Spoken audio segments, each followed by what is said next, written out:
So our challenge is a digital forensics challenge, which is based on a stolen autonomous vehicle, a Jaguar I-Pace. The challenge is in partnership with Thales and the National Digital Exploitation Centre, which is based in Ebervale. So Thales is a multinational company. One of its arms of expertise is cybersecurity. There were three aims we wanted to get from the project.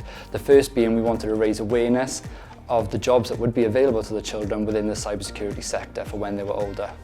So the second aim of the project was to make sure that the importance of digital safety, that message was spread across the classes that were taking part in the challenge, and also highlighting the importance of the children staying safe online, not just in school, but when they're at home as well.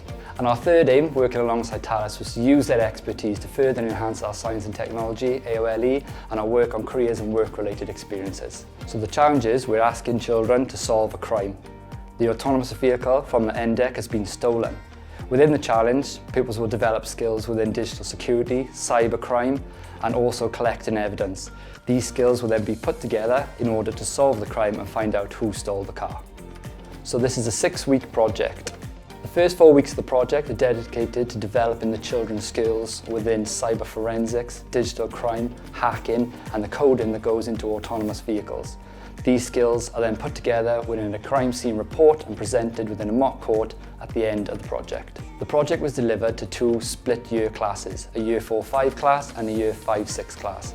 I would suggest that the project is delivered to a Year 5 class only because some of the activities were a little bit complicated for our Year 4 children, and the authenticity of the project was lost a little when dealing with the Year 6 children. So the project allowed us to link with many areas of the curriculum, heavily based within the science and technology AOLE, especially the digital safety element. Also within the literacy AOLE, lots of emphasis was put on group work, presentation and sharing of ideas. The great thing about the project is that the school needs to provide very little resources in order to run it. I would suggest that the children work on an iPad or a laptop when it comes to some of the online content that is delivered by Thales, but other than that, Thales and the NDEC will provide the resources in order to carry out the project successfully. So the fantastic thing about this project are the opportunities it provides to children. They're able to speak to and look at what engineers are doing around the world, giving them an access into what could be available to them when they're older. Another fantastic thing about the project was the opportunity for children to share and discuss working groups about what they've done, the evidence they've collected, and how that is going to be presented in their mock court at the end of the project.